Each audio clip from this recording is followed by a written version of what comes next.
What advice would you give someone starting out in a competitive market that wants to stand out? Oh, that is a fabulous question. Don't try to blend in.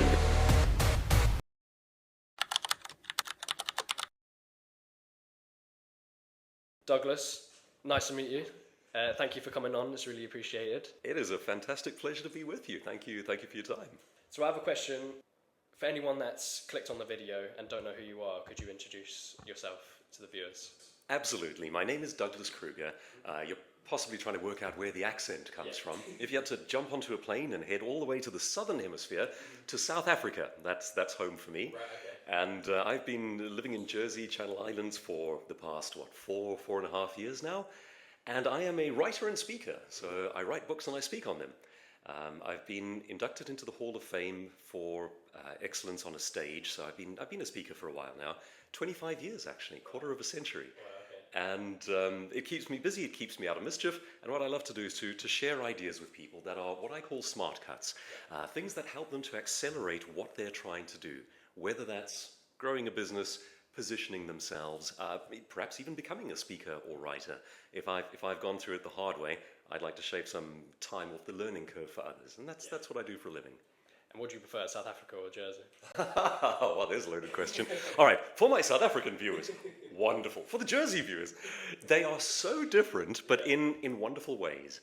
So Africa, South Africa, if you like a cowboy culture, you've come to the right place. So it is very free for entrepreneurs and business builders and so on. It is an emerging market, and it's kind of wild in a way. If you like a inconsistent, unsure landscape where you can do great things with a fairly sort of low rules scenario, you will love South Africa. It's also just geographically beautiful. It's huge open spaces, incredible wildlife, but it is dangerous. We have one of the highest crime rates in the world. Oh, really? Yeah. And that's violent crime, unfortunately. And that's one of the things that makes Jersey so wonderful for us. When we came here, we went to watch the Dreaming Trees display at Howard Davis Park. Right. I mean, beautiful display where they lit up the trees in all these colors and so on at night. And I posted it on Facebook. And the first thing my sister back in South Africa says, she goes, "Look at you guys walking around in a park at night." Oh, really? You can, in South Africa, if you walk into a park at night, like you can do it once, Yeah. but you're never going to do it again. Yeah. You know, it'll be the first and only time you do it. So, I mean, I miss the heat and the huge open spaces.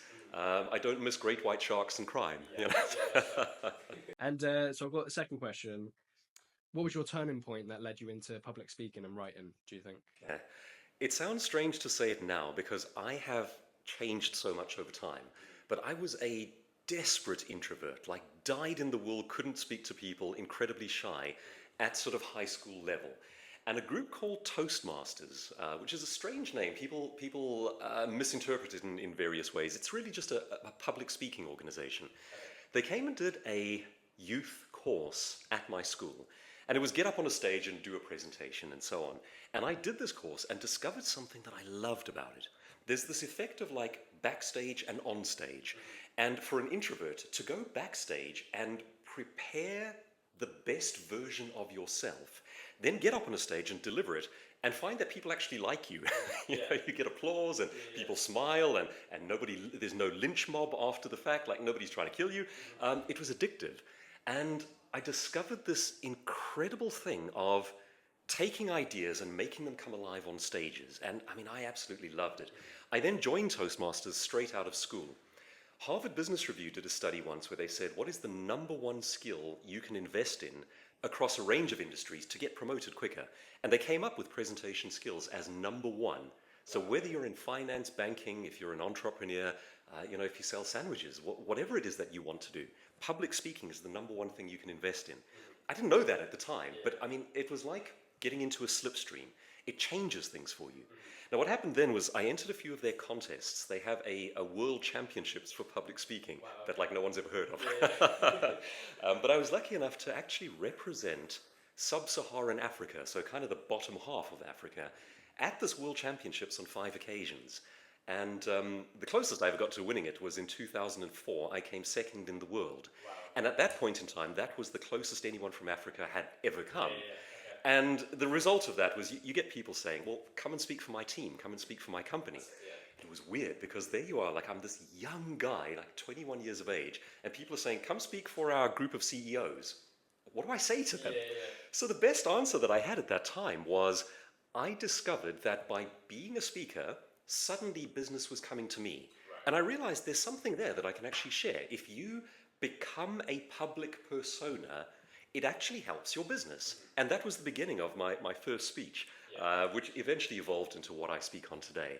And I call it Own Your Industry, How to Position Yourself as an Expert. And it's really like how to become the Clarkson of cars, the Nigella Lawson of food, the Musk of, the Elon of innovation. It's how do you become the top name in anything? And there are some fun things I get to do on a stage. Like I put up an industry, anything off the top of my head, like bodybuilding, and I'll go, what's the first name that springs to mind? And even today, most in the audience will shout out Arnold Schwarzenegger. The weird thing about that is that was 40 years ago, and yet that's still the first name people think of. I have people in my audiences who were born after he stopped, and it's still the first name they think of. Yeah. So it occurred to me that that dynamic is powerful. There's something about being seen as this top name, seen in public, that causes the business to come to you. And I wrote a book about that, and it did very well in South Africa. It sold out within a couple of months, and the publisher said, congrats, we've run out of books. We have to do another print run. So that then led to the next books, and I'm up to about, I think, 10 or 11 business books now, a couple of novels just for the fun of it. And that's what I do. I write these books and I speak on the concepts. And then did you always know you wanted to speak and write professionally? No, I wanted to be a stripper, but my mom said no. Yeah, she was hardcore about that. She's like, Doug, you don't have the body, our reputation.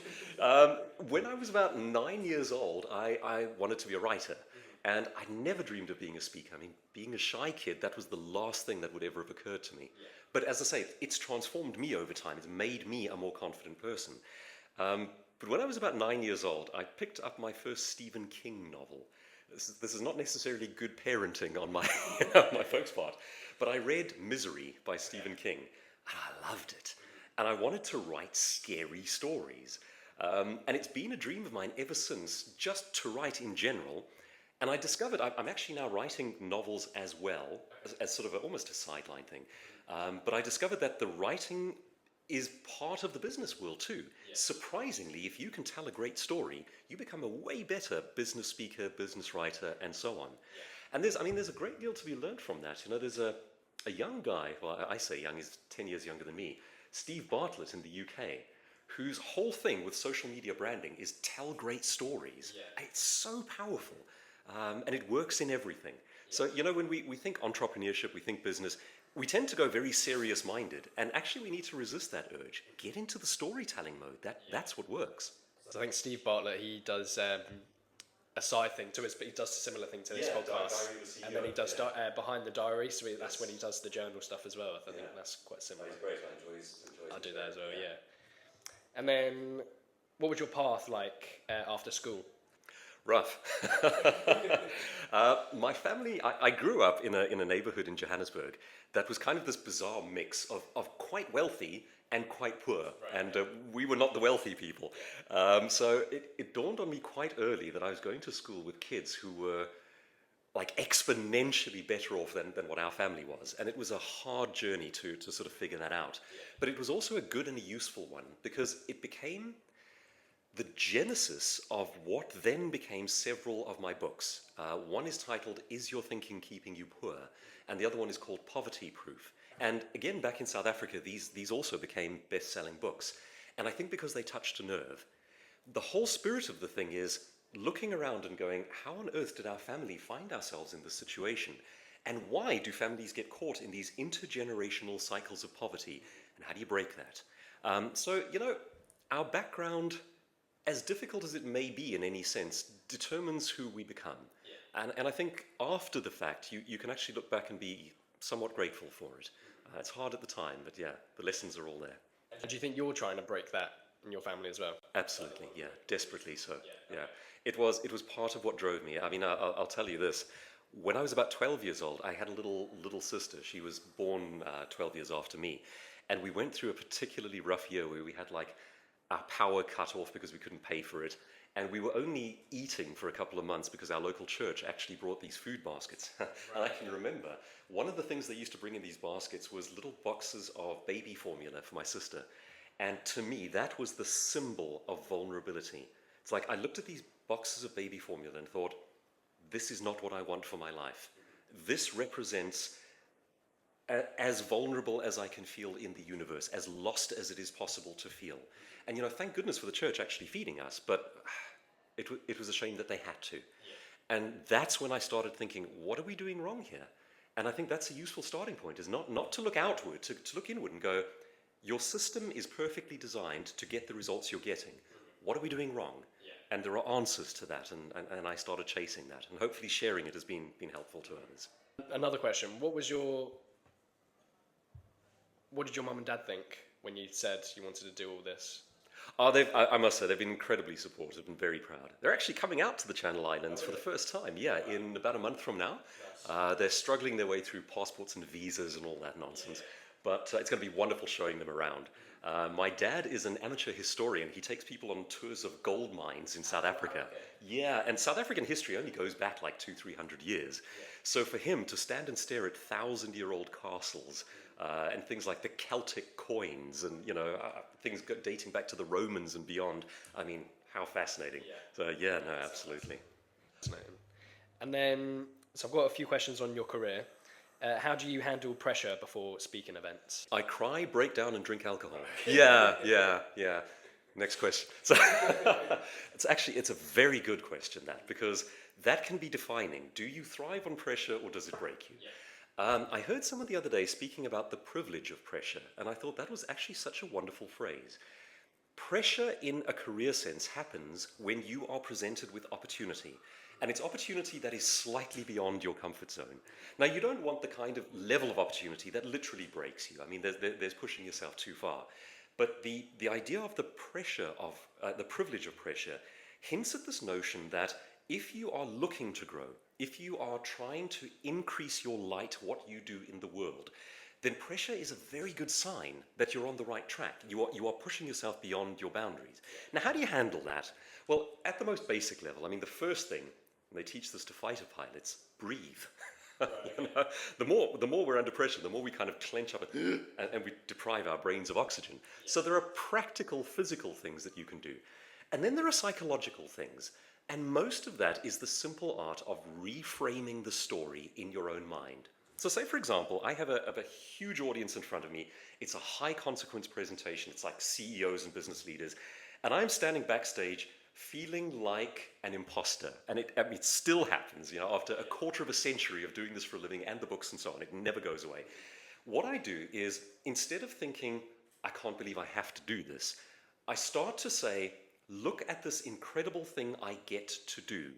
And it's not about, they're not there to judge me and to form a lynch mob afterwards. They actually want me to succeed. They would prefer that this is an interesting, humorous, informative, lively, exciting presentation. So let's give it to them.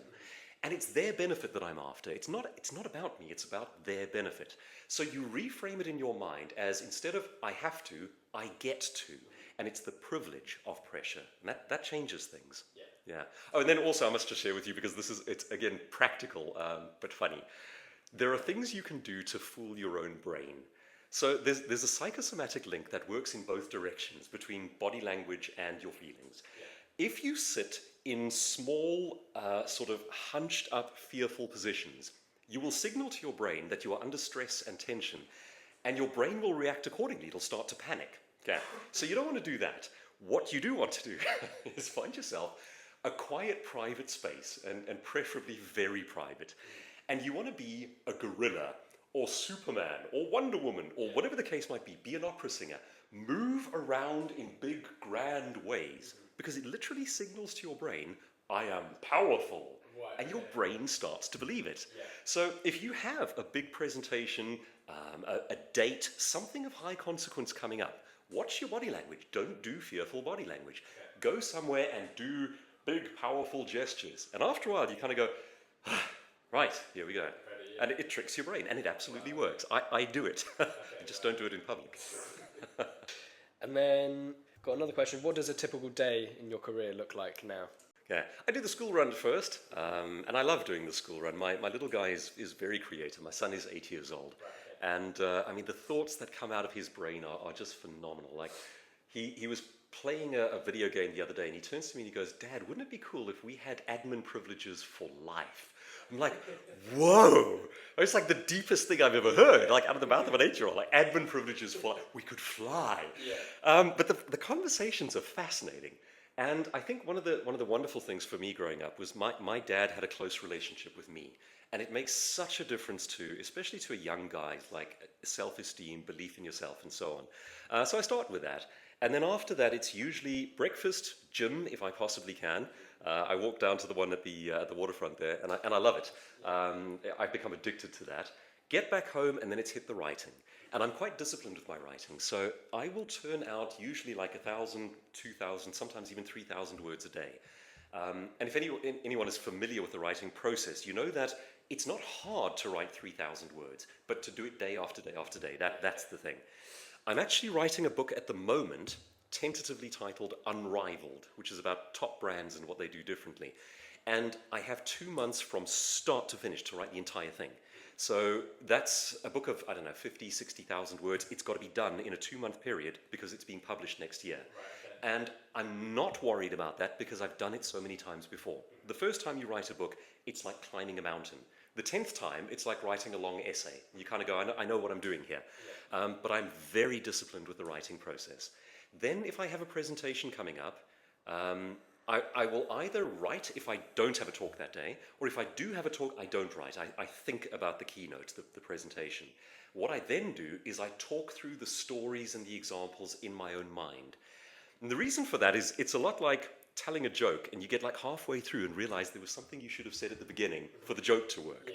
Public speaking is like that. You have a flow of ideas. It's like this thought goes into this story, goes into that thought, and you need to talk it through. So if I have a speech day, I'll spend half of the day walking around, talking to myself, and just thinking my way through it. And that's a fairly typical day for me. It's either the writing or the speaking, with a bit of travel entailed in between. And you said you're really disciplined with writing. I know a few people, if they're writing books, I'm sure they've got headphones in, quiet room. What's your My setup? I like to have YouTube on and either ambient background or drives through cities. I don't know why, but I love this. I like pick a place like Auckland in New Zealand or like somewhere in Switzerland, someplace I've never been perhaps, and watch videos of someone either walking through the rain or driving through these suburbs. And I love that. It's just kind of the grandeur of the world while I sit and think. So that's kind of my thing. But I am averse to anything with dialogue. I won't listen to music with lyrics. I keep it as quiet as I possibly can, and I'll usually work for periods of about, say, 3 hours at a time. Everyone has their own sort of understanding of how long a sprint is before your brain starts conking out. Having done this for a while, I can concentrate quite steadily for about 3 or so hours. Then I need a break after that. I've also discovered, and there's quite a bit of science to back it up, that if you then go for a walk, it's the best possible thing you can do for your levels of creativity and strategy. Almost the problem with that is like you start walking, it's like, okay, idea. So I have to have a way to catch those ideas on the fly. And I love a phrase that Stephen King once used. He says he captures his ideas because they sound to him like letters from a stranger later on. Like he reads them, it's like, I don't even remember thinking this. It's exactly what it's like. So like 2 in the morning, I'll sit up and like, write something down. The next morning you go, I had a blaze of inspiration last night, and you read the thing, and it's like, lettuce goes to asparagus 3 times over. This is the way. Like, I have no idea. But if I don't capture those ideas, they will disappear. And I know that because when I read them the next day, they're completely foreign to me. I'm the same as well. So I go before work, I go on a walk, so 5 a.m. walk, and I'm trying to. Normally, I don't take my phone, and I've been seeing that I've come up with it. Same with gym as well. If I'm in the gym, that's when my ideas come as well. So I'm trying to treadmill or walk and just going like that. I found I have to. I mean, I like the idea of not taking my phone, but I would lose so much content. I actually can't do it. And then I've got another question. What was the first step you took in regard to transitioning from a normal job into the path of entrepreneurship? Okay, I did this the harsh, stupid way. I just quit cold turkey and went, I'm becoming a speaker now. And for the first 6 months, it didn't work at all. Don't do that. Like, don't follow my example. If you have the big dream, the thing that you want to do or become, honestly follow it. And that really is my advice. Life is too short not to do the thing that is in your heart to do. And I mean, we were talking about Steve Bartlett as well, his Diary of a CEO audiobook. He talks about not having a plan B because you need the desperation for plan A. I strongly agree with that. I do think, though, that we, especially in, say, your late teens, early 20s, you find yourself in a situation where you're working something to get income. And I think that's good. That's a good way to do it. I think you need to work a plan to get to the thing you want as quick as you possibly can. Yeah. I look back on some of what I consider mistakes in my own path, where it was like doing a thing that wasn't what I wanted, but you get that slight promotion, you get that slight thing, you get the new opportunity. And I go, if I hadn't followed that and just allowed the work to tick over in the background while building this, it would have been quicker. Yeah. So I would not do the quit the day job instantly thing. I think it's too dangerous, unless you have the wealthy folks who are willing to carry you. And even then, the danger with that is you are perhaps not desperate enough because it's too easy. Nevertheless, if you have that degree of momentum and you are working a plan and you have, say, the folks who will take care of you or whatever the case might be, that's a great way to go. One of my favorite stories, Dean Koontz, who's kind of like a competitor to Stephen King. Okay. It's quite funny. People don't know his name as well. In many surveys of best-selling books, he outsells Stephen King. I actually prefer Dean Koontz. He's my favorite author. He made a deal with his wife in their early 20s. They got married young, and the deal was she will work for 3 years while he tries to write novels. Okay. And it was like, if you can't do it in that 3-year period, buddy, back to work. Yeah. Now, it worked out rather well for him. Just a while back, he sold his Malibu mansion for, I think it was $500 million. Yeah. So it was a good investment. Yeah. But the thing is, it's the level of dedication. Do you have that desperation to work that plan?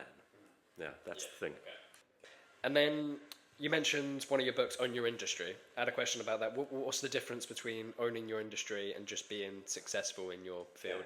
That's a great question. There is no moral obligation to become the top of your field. You don't have to do it. You don't have to become the Clarkson of cars or the Jamie Oliver of food. You can be pretty darn successful. So that book is really, it's an aspirational one. It's saying, if you have risen to a certain level of proficiency, you're very good at what you do, and you're starting to think, I suspect I could be the best at what I do. What are the practical steps you can take beyond that? And that's what I was after there. And I try to make it as practical as humanly possible. Like I look at the top names in every industry and I ask the question, how do they think differently? What are they doing?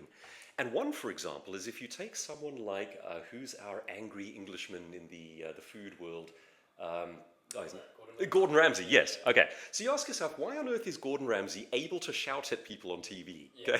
And the answer is because he cares deeply about what he does. And when you start to explore that, you discover the top names in everything are actually quite opinionated. Like Jeremy Clarkson is not a soft, kind, sort of scared little personality. He's quite controversial. Even like if you take a Nigella Lawson, I'm sure she's aware of half the things she says. They are very saucy. They are. And there's always a strong personality. Now, we tend to think that to become a top player in an industry, you almost have to be the kindest, the safest, the most innocuous. I think it's the worst thing you can do. I still think you should be a good human being. I mean, take Gordon Ramsay cares deeply about what he does, but man, he's rough about it. And there's passion there, there's anger, there's personality, but it's real. And it works because he cares. Even if old Clarkson as well, it's like he knows his stuff and he loves what he does. So he gets away with it, and it's the humor, and he creates tribes of followers and so on. So you start looking for these principles. What are these people doing differently? And there's another interesting one if you take Arnold Schwarzenegger, who rose to the top of 3 different industries. It's like world's top bodybuilder, world's highest paid action movie star. Then he became the governor of California, which was as high as he could go. He couldn't become president because he wasn't born in the United States. Top of 3 industries. And you go, all right, so he's doing something different. What is it? Read his book and you find out in his early 20s, he departed Austria and moved to California with one mission. He wanted to go and find the top bodybuilders in the world in order to stare at what they were doing. He wanted to know how many sets they did, how many reps they did, which exact exercises, so that he could do more. Now that is a radical mindset. Most of us will study the top player in an industry and go, could I be like this person? From day one, he was going, how can I be better than that? That is, I mean, it gives me goosebumps actually to think about it. It's a phenomenal way of thinking. And if you are, for example, building a business, it can be quite intimidating to look at the successful businesses out there and go, well, look how much money, how many clients, and so on. Do not study that. Okay, that's the wrong thing to look at. That's intimidating. That is outcome. What you want to study is input. So, for example, if we were studying someone like, I don't know, let's take someone in the speaking world who's high up. You don't want to go, how often is this person booked to speak? How much do they get paid? How many audiences do they have? No. You want to go, all right, as a speaker, I see that he tells great stories. How might I tell a slightly better story? I see that his body language is quite powerful on stage. How can I make my body language slightly better? Now, those are the inputs, not the outputs. And I mean, this is exactly what I teach big brands as well. It's like, don't worry about how much money the top competitor has. Go, how do they delight their customers? Could we delight our customers slightly more? Those are the inputs. And if you study them with that Schwarzenegger mindset that goes, how can I be slightly better? The outputs are the result. They follow. Okay. And what are you doing differently to own your industry? Okay, so I do this in two different worlds. Well, three, I suppose. The one is business books, the other is novels, which I've just started with, and the third is on a stage. Now, the one I've been doing that with the most is on a stage. I've been like dissecting what speakers do on stages for the past quarter of a century. Right, okay. And actually what got me into that was watching the videos of past world champions in Toastmasters. They have these 7-minute speeches that become like the world championship winner. So I'm like, right, why? Yeah. I was like, he paused for 4 seconds. Is this important? Yeah. It's like, I would literally reverse engineer speeches and go like, what did he do there? Yeah. And that's how I started learning and thinking. And it has become a lifelong habit for me. So I do it with writing as well. I go, all right, let's take a Dean Koontz novel or a Stephen King novel or whatever the case might be. Read the opening paragraph. What's great about it? Because they're doing something right. And you'll find principles of success embedded into what they do if you're looking for it. It might be like they grab your attention quickly and get you into a journey. They don't over-explain. The sentences, some are short, some are long. I'm looking at all of that and going, why does it work? And can I do that, and can I do it even better? And of course, you're not going to get it right straight away. I mean, there's a reason they are Stephen King and Dean Koontz. But the more you aspire to do that, the higher up you go, the better you become. And another question, what's the first step a person needs to take in order to become the go-to person in your field? So start with the idea that each of us were given a light. Your talent, your uniqueness, the desire for the thing you want to do. Be a good custodian of that light. It's like you've been entrusted with a degree of talent, with a degree of ability. Repay that with as much excellence as you can. I think my dad taught me this one. It's like, whether you want to sell sandwiches, be a janitor, be a CEO, build a multinational brand, make movies, write poems, whatever you want to do it to the best of your abilities. And that may sound like such a small thing, but if you don't get that right from the beginning, you're not aiming upward, you're not studying how to become better, you're seeing it as a process, a job. Yeah. And people who see it as a process, it's like, if I do the things on my job description, I get paid, I get my deposit at the end of the month, done, and I think about other things. These are two different worldviews. When you start by honoring the light that was given to you and being a great custodian of it, you want to grow it. You want to let that light shine, do more with it. And that is the heart and soul of it. If that's not in place, there's nothing more that can be done. But if it is in place, then you have a desire to learn and improve, a desire to study the behavior of those who are further along than yourself. And then there are practical things that you can start to do. For example, if you are seen often in public, you change the nature of your branding. I'll give you a direct example of this one. 2 business schools, right? They both have the same courses, the same textbooks, sometimes they even use the same lecturers. This one over here is prospering, this one is always seen as kind of second or third best. The difference is in the dean. The dean of this school gets up in public and speaks often. He's like controversial, full of ideas, sharing things, being a thought leader. He's out there and he's seen. And despite the fact that their businesses are identical, that changes everything. So at the smallest possible level, it's like, get up on that stage and speak. Put that video onto YouTube, onto TikTok, onto Instagram, get it out there. Become a face and a voice in the public consciousness. Whatever it is that you champion, or in fact, let's start this way. There's probably a thing you sell. Okay, in order to sell it well, what is the idea you champion? Like, are you about the growth of people, the sharing of ideas? Are you trying to change something in the world? What's your motivating thing? Show it to people and have your face and voice associated with it. The more you are seen in public, the more the business starts to come to you. So the whole heart and soul of the Own Your Industry talk and book and philosophy is you can either be a vendor of a product, or you can be that icon on a hillside that people go, you know who you should talk to, go to the icon. Yeah. And that's what we're after. It's like, how do you do that by design? And then what advice would you give someone starting out in a competitive market that wants to stand out?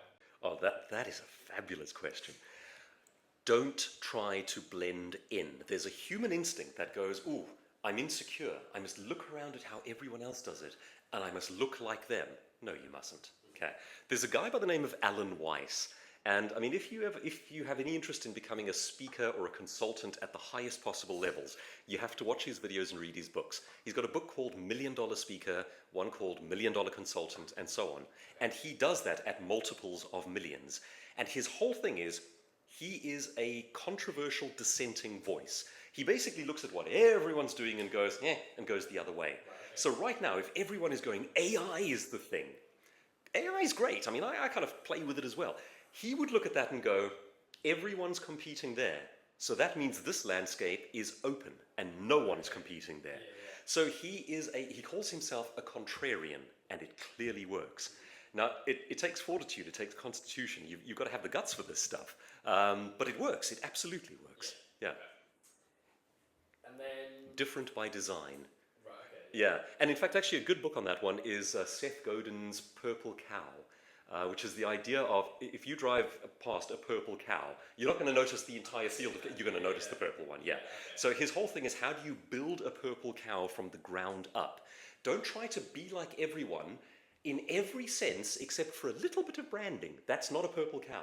A purple cow is from the DNA upwards. It's designed to be different, and that works. I mean, again, Steve Bartlett with his famous blue slide. It's like everyone has these serious businesses. He's like, yeah, I'll have a blue slide and a ball pit. Yeah. That's what brought the business in. It's so phenomenally different. Yeah. Okay. And then what do top industry icons do differently, do you think? I think for starters, they're not as cautious as the also-ran businesses. The ones that end up at the middle level, I think, play much safer. And okay, here's a great way of looking at this one. The businesses that become mid-level, their brand is like a painting on a wall. You look at it, you see the colors, you get what it does, and you understand it. And if you come back tomorrow, it's the same painting. That's their brand. It's a static thing. The top ones are like a window pane that you're looking through. There's always something fresh and new happening there. There are new initiatives, new drives, new energy. There's playfulness. There's something human going on over there. And the difference, and you can see it on this island. In fact, someone was telling me about this business the other day and saying they're the ones to watch. There's so much energy there right now. Yeah. And I go, that's the difference, because all the others are like, you look at them, that's your brand. It's a painting. I see your corporate colors. I understand you. I get it. There's nothing more to the picture. But this new upcomer, it's like they're doing things, they're championing things, they're speaking at events, they're launching things, they're creating immersive experiences. Their brand is the framing of a window. And if you look through there, there's something new and exciting every time. Yeah. And then moving on to advice, what advice would you give young people wanted to start something and stand out? I think we already answered that, didn't we?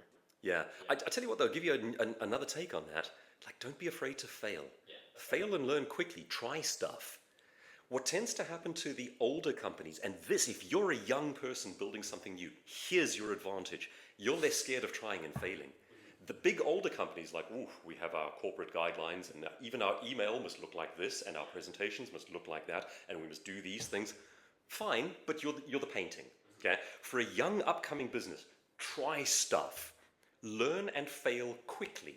And don't be afraid of the failures. Think of them as a built-in part of the process. It's like, okay, we're going to try 10 things. Guys, one of them is going to work, but that one's going to make us rich. Then next week, we're going to try another 10 things. And if we're not getting enough failure, it means we're not trying enough stuff. And that makes you a learning, debating, growing organization. And if you start looking at the top innovators, like everywhere in the world, you hear that language again and again. Elon Musk talks about SpaceX and Tesla. He goes, if we're not seeing enough failure, we're doing something wrong. And you will hear it from every top brand, that this tolerance for and encouragement of failure. Now, if you're the young entrepreneur leading this stuff, that's pretty scary, because you've got to let people break things. And you've got to give them the guidelines. Like, here's how far we can push. You know, don't go and set fire to the building. Here's what you're not allowed to do.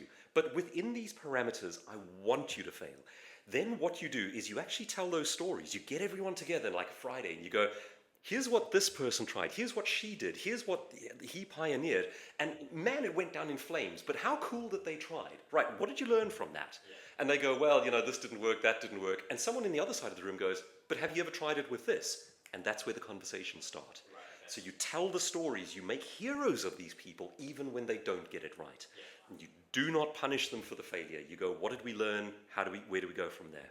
Yeah. Okay. Yeah. What about if someone wants to start and they have limited resources? Yeah, everyone starts that way. All right, what's the most useful thing I could say for that? You know, there are always leverage points that don't cost money. For example, you might volunteer to speak at like an Institute of Directors meeting and say, we are the hot new thing, we're doing this, can you give us 5 minutes on your agenda? That costs nothing but effort and courage.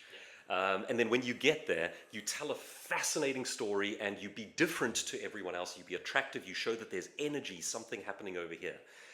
You look for these leverage points that do not cost money. And the cool thing is, the more you do it, the more everything else comes to you. So for example, if you do a few great presentations or an initiative, suddenly the media starts coming to you and going, can we feature you? And people with blogs and so on go, can we feature you, and so on. And it starts coming to you, and that's what we're after. So if you do it cleverly enough, you can launch something with absolutely nothing but courage and ideas. Yeah. It is possible to do.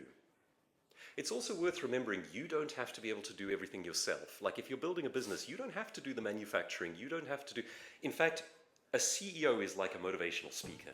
Like you've just got to get the right people together and inspire them and get it going. So don't worry about what you can't do. And that I think stops a lot of young entrepreneurs. They go, well, I'm not good at that. That doesn't matter. Yeah. Find the person who is. I think it's Stephen Bartlett that actually talks about company, meaning a group of people, and also having a business as well. Yes, and he talks about that as well. And there was a book I was reading the other day about sort of innovation culture, and it said basically you want a group of rebels all aimed at the same thing. Now, a bad culture, like a toxic culture, is when you've got rebels aimed in different directions. That's a disaster. But if you've got these sort of wild imaginations aimed at a common goal, that's a great start. Yeah. And going back to, you said your 8-year-old son, like good ideas and stuff like that. Do you think he'll ever become you? Do you think you'll want him to do something like this? He exceeds me. He wants to make movies, and I keep telling him, like, grab the iPad and make a little movie. Start. You know, like play with it. And I'm actually trying to work on this idea in his mind at the moment. He's sort of looking at it as one day I will. I don't like that. It's people make this mistake in the writing world where it's like one day I will write a book. No, man, it doesn't work that way. Start. Yeah. Like, what do you want to do? Do you want to write novels? Start writing a novel. What's stopping you? Oh, I'm not old enough. I'm not big enough. I don't know. Just get going. The average novelist has written 3 full novels before they get their first one published. So get those first 3 done. That's the learning process. I want him to pick up the iPad and grab his little friend and go down to the beach and film their little version of Jaws.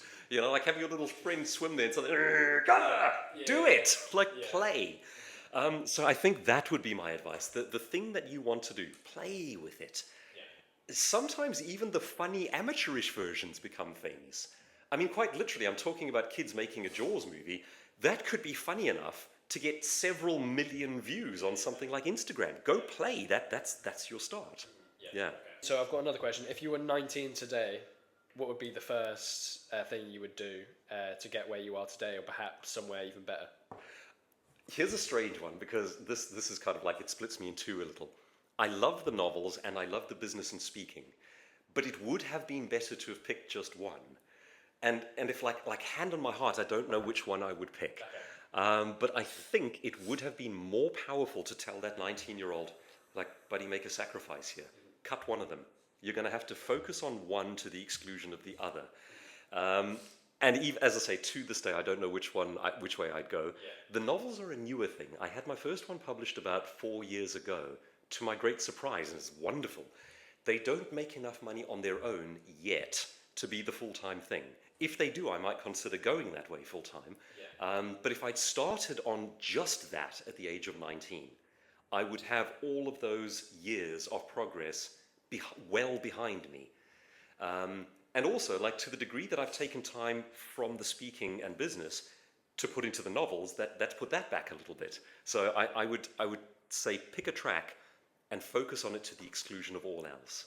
Yeah. And then, so I've got a few Slido questions. So the first one was, what's the process? What's the process of advertising your books and promoting it? Because I know after each episode, when I publish on YouTube, I'm always doing shorts, and it's like Instagram shorts, TikTok shorts, and stuff like that. What's the process of like promoting it? If someone wanted to start a book, what's the process of promoting something? All right, so if you were going to write a book, the three biggest metrics for selling it are the front cover, the back blurb, and the first paragraph. Like, you've got to get those right. If you have a really compelling first cover that makes a implied promise of benefit to the reader, like basically saying, this book will make you rich, this book will get you promoted, this book will... That's half the battle won right there. The back blurb does the same thing, and then they will flip to the opening paragraph, and man, it's got to be compelling. And usually that means get into a cool story quickly. So that's the strongest thing you can do from a marketing perspective. Thereafter, speaking becomes your greatest ally. So the most shy and retiring authors have the hardest time with this. They don't want to be on the blogs, TV interviews, radio, things of that nature. But it makes the world of difference. Get up and speak on stages, volunteer yourself for these things, even if you're terrified, you know? Like, there's something quite endearing about an author sitting there with a, like, slightly choking voice and going, well, this is what I did. It's still interesting. And you become a face and a voice in the public consciousness. You start to build that connection and that relationship. And then the question is, how can you multiply that across channels? And where are your readers? You know, it's going to be very different if you're writing young adult fiction versus a business book, which is pretty much going to go to LinkedIn. Then what you want to do is give away your best ideas for free. So take my world, where it's like, say, business principles for LinkedIn. What I want to do is create little 30-second, 1-minute videos of, you know, Toyota was struggling with this, but they had this brilliant insight, and here's how they solved it. Could you do that in your business? Go get them. You know, and like 30 seconds, go. And you share those ideas as often as you can. And the funny thing is, we would think that giving the ideas away, you would not sell your book. The opposite is the case. The more you give it away for free, the more people actually want the book or the courses or the speeches and so on. I came across a funny stat the other day that was like, the authors who were most struggling to break out into the market, but then had their books illegally bootlegged in places like China, then had great success as a result. So the weird thing is, if people steal your books and spread them en masse, it's the best thing that could happen for you. Because what happens is people talk about it, and the more people have it, the more people talk about it, and there goes your career. So in books in particular, the more you can get them into hands, the better. Now, the principle is generally true in most industries. The more you can get the thing you do, the experience of what you do, into hands, into minds, out there into the world, the better. Let them drive your car, let them test your sandwich, let them, whatever the case might be, as much as possible. Give it away for free, because then people start to follow. And you mentioned just getting up on stage and being like choky voice, terrified. Do you think being stressed and scared going up on stage, do you think that's we can like develop that, or do you think you're just born with it? Okay, so when they do surveys and they ask people like, what is your number one fear? Almost always, public speaking tops the list, and like death comes second, right? And what that teaches us is that at your average funeral, most people would rather be the guy in the box than the one delivering the eulogy. So I mean, it's global, and there's something oddly comforting about that. If you look at it, you look at those stats and you go, all right, so everyone's scared of it. If I'm nervous about it, congratulations, you're a human being, you're normal. There is nothing more normal than being nervous before a speech. And you know, you think about the psychology, it's like quite obvious why it would be so scary. You're separated from the herd. Like they're all seated comfortably staring at you while you perform and turn around and express your mind. I mean, it's terrifying stuff. But you do it a few times and it becomes easier.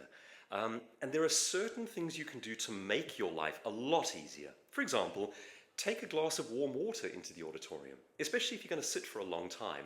Your vocal cords are simply muscles. So the more nervous you are, the more they will constrict. Take a glass of warm water, keep them warm, keep them lubricated. That helps a great deal.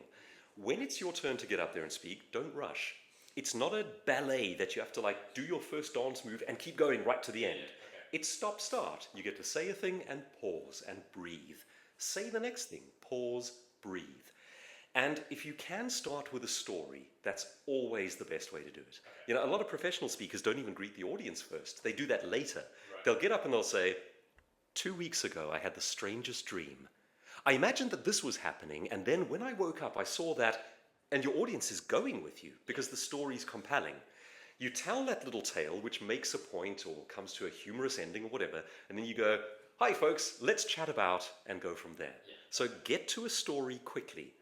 The hardest opening is the one where you ramble to the audience. Hi everyone, thanks for coming. Gosh, you all look lovely. Give yourselves a big round of applause. That is actually incredibly hard. It's excruciating. But if you can get into the zone quickly by telling a story that you've practiced a few times, go for it. Next thing to remember, scared people switch off their eyes. So it looks like this. It's as though they're looking inward to try to remember the next word. Confident people, it's as though there's a light at the corners of the eyes and they switch the lights on. So it's like you walk up onto the stage and it's like switched on. The best smile happens here, not here. So as long as your eyes are switched on, it's like you're connecting with your audience and it starts to feel better. Then you find people smile back at you and you ease into it and it all becomes okay. After that, it's practice, practice, practice. And you said start with the story. What's like the process of, so you've been invited to a speech. What's the process of, I need to think about what I need to... Formula for that, because it's so simple. PSA, point, story, application. Right. Pick a speaker around the world. All the best ones do this. They go point, story, application, and they take that little formula, and it's like repeat, repeat, repeat. That's all they do. So your point, it might be something like, the top entrepreneurs think differently. Okay, there's your point. Cool.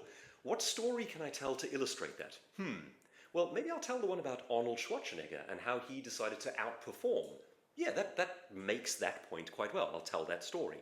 Then application is you turn to the audience and you say, here's how you apply it. So you go, this is the point, that's the story. Now imagine if next week you looked at your competitors and instead of thinking, how could we be like them? You start studying the metrics of what they do to do one better. How might that look in your world? Done. Now I do my next point, story, application. Keep going and you can do 60 minutes of that. That's a powerful speech. And it doesn't have to be in that order either. It can be like story, point, application. But that basic formula is the heart and soul of public speaking. You have an idea. You make that idea come alive in their minds by means of some sort of a story. Then you turn it back to them and you say, could you? Imagine if you. When will you? And that's how you do it. Repeat, repeat, repeat. Do you remember your first speech? Did you do point this No, PSA? No, I was dreadful. I didn't know what I was doing. So one of the first paid speeches I ever did, I tried to do this like over-the-top motivational speech. I haven't thought about this in like 20 years and it's excruciating even now. You know, you think one day this will be funny. No, it's still not. Okay, so what I did was I had this thing about the chains of self-doubt. And I took actual chains onto the stage, and I was like, this happens, and then that, and I wrapped myself, and then I had this like the moment where it's like, you must free yourself. Wow. Okay. Yeah, I still need therapy for that one. That was one of my first paid presentations, and the audience applauded very politely. God bless them. And I don't think I've ever done the chain thing again. Yeah. But you know, if you go experiment, learn, grow, Yeah. I did it. It didn't really work. Yeah. I learned. I didn't do it again.